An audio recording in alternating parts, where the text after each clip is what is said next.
कैसे हैं आप सभी। उम्मीद करता हूँ आप सभी स्वस्थ होंगे। मध्य प्रदेश प्राथमिक शिक्षक वर्ग 3 में जो डीपीआई और ट्राइबल डिपार्टमेंट और जो सरकार के आदेश पर इन विभागों ने कार्य किया है गोलमाल तरीके से, हालांकि इनके स्पष्टीकरण साफ तौर पर तो अभी नहीं देखने को मिलेंगे जब तक हम लोग इनका विरोध नहीं करेंगे। और हमारा कार्य यही है कि हमें आप समझाइए कि ये जो आपने रोस्टर जारी किए हुए हैं ये ठीक है, मानते हैं एक संभाग स्तरीय होता है, एक जिला स्तरीय होता है, तो इन्होंने जो अभी रोस्टर जारी किया है वो जिला स्तरीय किया हुआ है। सवाल यहाँ पास ये नहीं है कि आपने बैकलॉग के पद इकट्ठे करके दे दिए। सवाल यहाँ पास ये है कि जो आप लोगों ने फ्रेश पद की बात करी थी 18,527 पद की, वो आपने क्यों नहीं दिए। इसमें आप लोग ने बैकलॉग के पद क्यों जोड़ दिए। बैकलॉग के अगर आपको पद देना था तो ये पद आप जो है अलग से देते। अनुकंपा के जो पद हैं वो भी आप अलग से करते। इनके जैसे कि वर्ग 1 में सीधा सा सवाल है, जैसा आपने वर्ग 1 में जो है अलग रोस्टर दिया है वो भी तो आपने जिला स्तरीय बनाया होगा। चूंकि भैया आपको पता है कि जनसंख्या के हिसाब से आना है, तो सिर्फ वर्ग 3 को स्पेसिफिक वैकेंसी बनाकर आपने जिला स्तरीय वाला रोस्टर क्यों जारी किया और बैकलॉग के पद इनमें इंक्लूड क्यों किया। सवाल ये वाला बता दीजिए। इतने जो स्पष्टीकरण वाली चीज़ें हैं इसके आधार पर आप बताइए कि आपने अगर ऐसा किया है तो क्यों किया है। ये चीज़ होना चाहिए। चाहे आप भैया बैकलॉग के पद किसी भी कैटेगरी को दीजिए, मैटर नहीं करता, लेकिन जो 18,527 पद हैं वो सभी कैटेगरी को, जैसे आपने आरक्षण की व्यवस्था करी है उस हिसाब से दीजिए कि भैया जनरल का जो आपने बोला था 27%, ओबीसी के जो आप कह रहे हैं 27%, एससी का कह रहे हैं 16%, एसटी का कह रहे हैं 20%, ईडब्ल्यूएस का कह रहे हैं 10%, जो आपने इस टाइप की जो बात करी थी, और दिव्यांगजन का जो कह रहे हैं आप 6%, है ना, भूतपूर्व सैनिकों का 10%, ये जो आपने आरक्षण की बात करी है ये आरक्षण तो कहीं नजर ही नहीं आ रहा। चलिए मान लेते हैं, ठीक है, हॉरिजॉन्टल वर्टिकल जो भी आप फंसाना चाहते हैं फंसाइए, लेकिन इसका जो है कम से कम एक हमको स्पष्टीकरण दे दीजिएगा सारे अभ्यर्थियों को जो उनको भैया मन में सवाल उठ रहा है। ठीक है, बहुत सारे उनके मन में असमंजस की स्थिति बनी हुई है, सब लोगों के बहुत सारे नंबर होने के बाद वो सिलेक्ट नहीं हो पा रहे हैं, सारी चीज़ें हो रही हैं, तो आखिर रोजगार मिलेगा कैसे। तो आप कम से कम स्पष्ट तो बताइए कि क्या करना है। तो हम कहाँ कह रहे हैं, इन लोग कह रहे हैं कि जिला स्तरीय वाला हमने रोस्टर जारी किया है, अच्छी बात है, तो सिर्फ वर्ग 3 में ही क्यों। व्यापम की इतनी सारी भर्तियां होती है उसमें जिला वाइज लागू नहीं होता है क्या, ये वाली चीज़ें नहीं होती हैं क्या, है ना। तो भैया आप बैकलॉग के पद अलग दे देते ना, जैसे ही बैकलॉग के आपको 21,000 24,000 जो भी बैकलॉग के पद देना है वो अलग दे दो, किसी को कोई समस्या नहीं आएगी, किसी का कुछ नहीं होने वाला। वहाँ पास देखिए सारे कैटेगरी वाले खुश हो जाएंगे क्योंकि उनके पास देखो बैकलॉग के तो अलग हो गए, वो तो फिक्स है ना, SC ST वालों के लिए ही फिक्स है ना। तो ये वाले जो पद खाली हैं तो ये इनके लिए दीजिए, इनसे ये वाले अभ्यर्थियों का भला होगा, और जो और भर्ती हैं इनसे ओपन कैटेगरी वालों का भला हो जाएगा। जनरल, ईडब्ल्यूएस, ओबीसी और SC ST यहाँ भी इंक्लूड हो जाएंगे, तो यहाँ पर सबको यहाँ पास प्रॉफिट देखने को मिलेगा और सबके साथ एक समानता की बात हो जाएगी। जो आर्टिकल 16 की हम लोग बात कर रहे होते हैं अवसर की समानता वाली, वो तो नजर ही नहीं आ रहा है। ठीक है, तो हमें ये सारी चीजें देखनी पड़ेगी और हमें सरकार से सवाल पूछना पड़ेगा। हमारी लड़ाई ये नहीं है कि आपने क्या किया क्या नहीं किया, आप तो स्पष्टीकरण देते चलिए, बताते चलिए कि आपने काम कैसे किया है। नियम के विरुद्ध समझ में आ रहा है हम लोगों को तो हम तो आवाज उठाएंगे। और ये सिर्फ इस भर्ती की बात नहीं है, काफी सारी भर्तियों में आपने यही घोटालेबाजी कर रखी है, यही चीजें आपने कर रखी हुई हैं कि कहीं का कहीं गोलमाल करते हैं, कुछ लोगों को समझ में ही नहीं आता है और भर्तियां ऐसे ही लटकते जाती हैं और बस आप अटकाते लटकाते भटकाते अपने 5 साल पूरे कर लेते हैं। युवा बेरोजगार होता है, सड़कों पर चिल्लाता रहता है, आपकी रैली निकलती है, फिर वही युवा की गलती होती है, युवा उसी रैली में शामिल हो जाता है, फिर वहां पास जाता है, आपकी भीड़ में बढ़ाकर आपको रोजगार दिला देता है और खुद बेरोजगार हो जाता है।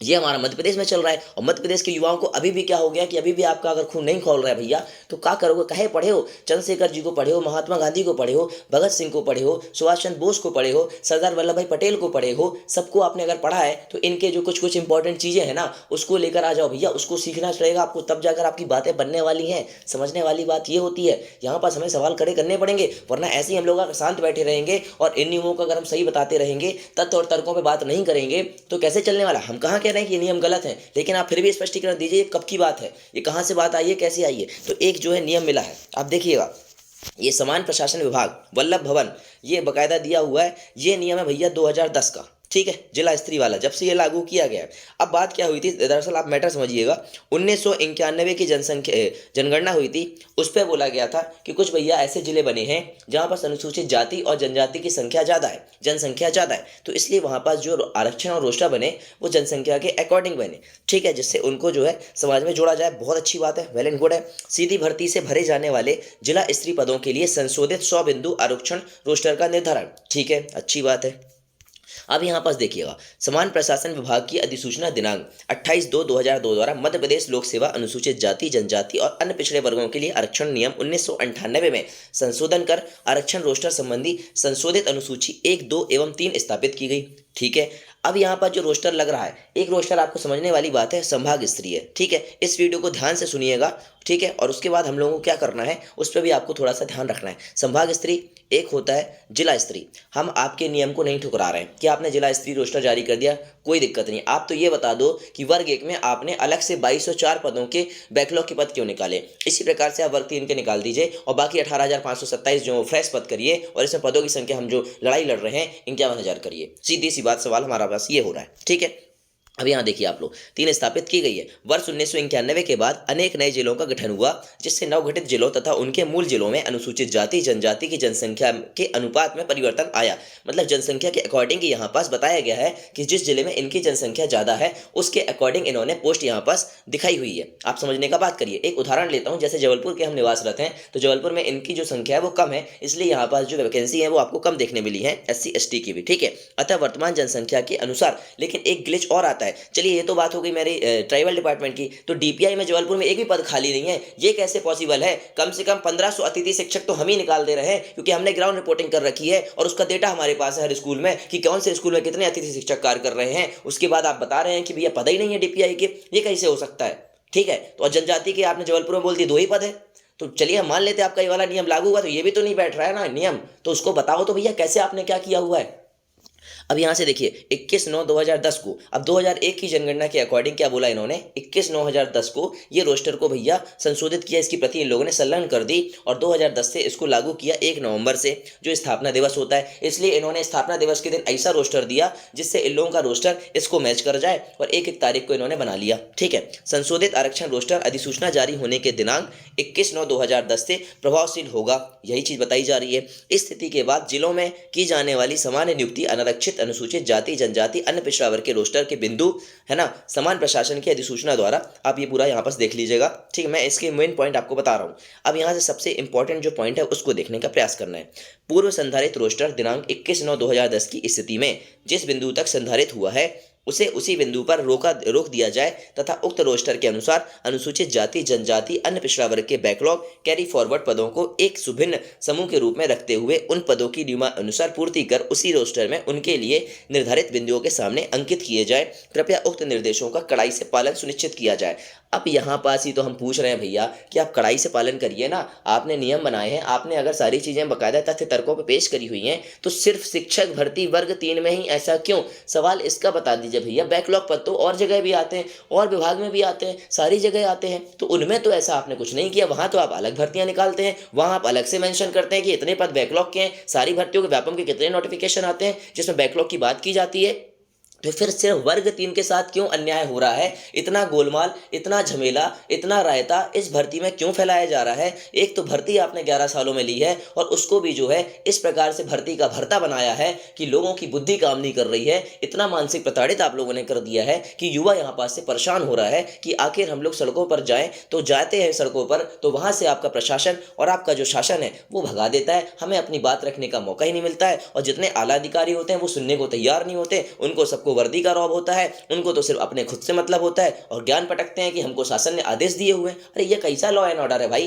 कि हम लोग को अपने ही जो है आवाज और हक उधार मतलब उठाने के लिए लोगों से हम बात नहीं कर पा रहे हैं, सरकार से मुलाकात नहीं हो पा रही है, मंत्रियों से मुलाकात नहीं कर पा रहे हैं, तो क्या सिर्फ मंत्री का नाम याद करने के लिए मंत्री बने हो भैया? हमको वहां बताना पड़ेगा। ये वीडियो क्यों बना रहे हैं? ये वीडियो इसलिए बना रहे हैं कि पहली चीज तो मध्य प्रदेश का युवा ही नहीं जागना चाहता है। सारे लोग मध्य प्रदेश के युवाओं को नपुंसक बोलते हैं, तो क्या सच में आप लोग नपुंसक हो गए और कहीं ना कहीं सिर्फ घर बैठे कमेंट कर रहे हैं? सोशल मीडिया का क्या उपयोग कर रहे हैं कुछ समझ में ही नहीं आ रहा, सिर्फ कमेंट करते हैं और अपना गुस्सा सिर्फ कमेंट तक सीमित रखते हैं। जब धरती पर बुलाया जाता है, जमीनी स्तर बुलाया जाता है, तब आप लोग कहां चले जाते हैं? जिंदा अगर हैं तो प्रमाण दीजिएगा, क्यों नहीं दे पा रहे जिंदा होने के प्रमाण? सिर्फ कब तक पढ़ाई करते रहिएगा? पहले बोला था आपको मैंने, 7 महीने से आपके लिए वीडियोस कर रहे हैं, आपके साथ जुड़े हुए हैं, लगातार आवाज उठा रहे हैं, मुखर होकर बोल रहे हैं, सारी चीजें कर रहे हैं सोशल मीडिया के माध्यम से भी और जमीनी स्तर पर आपके लगातार जा रहे हैं।